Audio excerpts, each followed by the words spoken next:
कोई मतलब नहीं। और अब क्या आपको लगता है ये सच है? देखिए 50% चांस है सच है, 50% चांस है बहुत बड़ा स्मोक स्क्रीन है।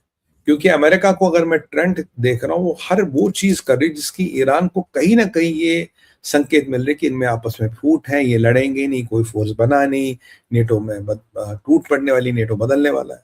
सो मार्को रूबियो ने भी कहा था भाई जो नेटो अभी है वो वैसा नहीं रहेगा, क्योंकि नेटो से हमें ये एडवांटेज था कि आपके एयर बेसिस को हम यूज करते थे, हमें ग्लोबली एडवांटेज मिलता था। पर अगर वो आप एयर स्पेस से बंद करने लगो, एयर बेस बंद करने लगो, तो फिर हमारा नेटो में रहने का फायदा क्या है? ये अरेंजमेंट चलने वाला नहीं, विच इज लॉजिकल ऑल्सो। तो ये मार्को रूबियो कह चुके हैं। तो इसके बाद चीजें और बदलती है, थिंग्स चेंज अगेन। तो थोड़ा कहीं ना कहीं एक अविश्वास और एक मतभेद दिखता, पर युद्ध के टाइम में कई बार ऐसी चीजों को इंजीनियर किया जाता, ऐसी चीजों को दिखाया जाता ताकि सामने वाला जो विद्रोही है हमारा, जो हमारा शत्रु है, उसे ये पता न लगे कि हमारी मंशा क्या है। It is quite possible that doing all this.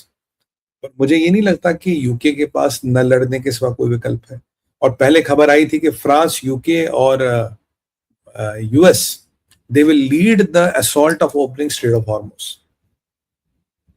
और जितनी डिप्लॉयमेंट ये कर रहे हैं, जितने स्पेशल फोर्सेस को बुला रहे हैं, तो उनका कोई ना कोई काम तो है, अन्यथा मछली पाक पकड़ने तो वहां जाएंगे नहीं। अभी पीट हेक्सेट से भी पूछा था आपने, जो सिक्योरिटी फोर्सेस बुलाए, जो लोग बुलाए, इनका भाई काम क्या, why are you calling them?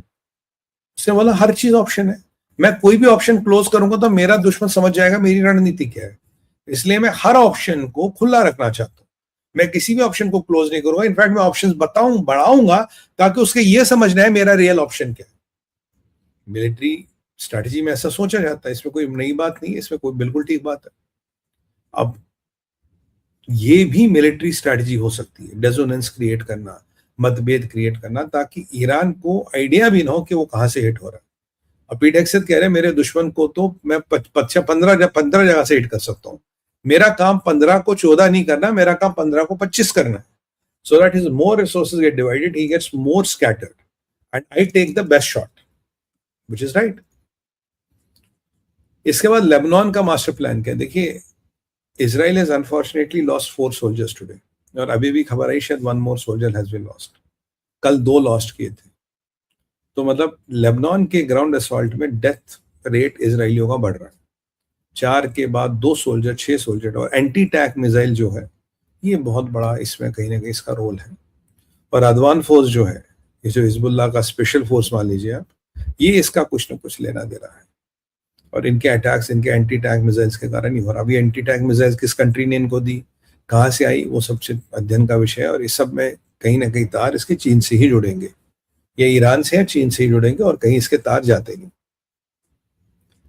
अब कैजुअलिटीज बढ़ रही है, इजराइल की सेना पे प्रेशर बढ़ रहा है। जितना इजराइल की कैजुअलिटीज हो रही है, आप जानते हैं इजराइल एक ऐसा कौम है, they get more and more aggressive.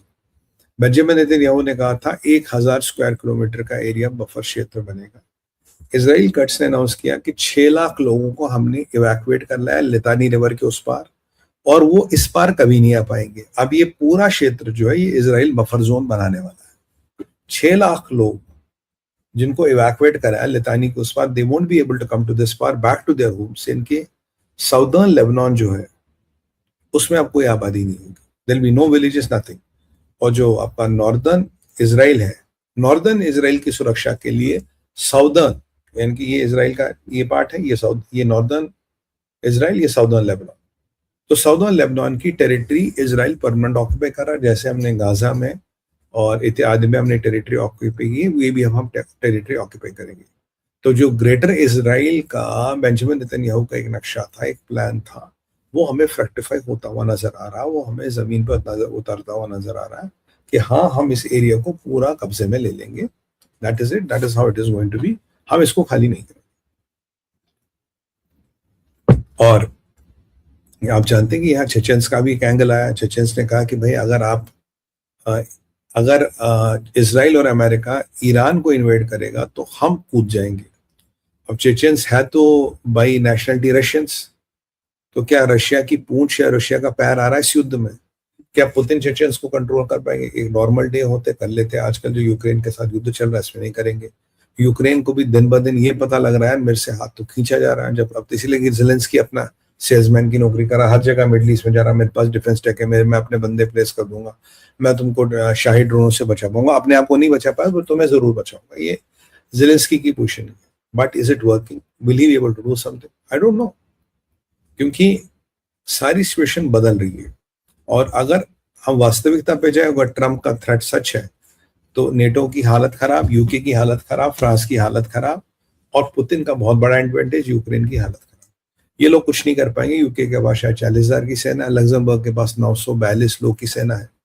इन सेनाओं के साथ ये रशिया को कुछ नहीं उखाड़ पाएंगे। और ये अब तक इसीलिए खड़ा था यूक्रेन, यूरोप, क्योंकि पीछे अमेरिका था। अगर अमेरिका ने हाथ खींच लिया तो इनके पास कुछ नहीं रहता। जो अभी ट्रम्प के, जो मैंने आपको पोस्ट दिखाया उसके बारे में, तो ये देखिए क्लियरली, ये तो आपको दिख ही रहा है कि वो कह रहा है भाई अब आगे you are essentially on your own, तुम आगे की लड़ाई बेटा खुद लड़ोगे, हमें तुमसे कोई मतलब नहीं है। और अगर तुम्हें एयर स्पेस बंद करनी है, तुम्हें उल्टी सीधी बातें करनी, तो लड़ो फिर। This is your fight, go and fight it, we can't do anything about it, right?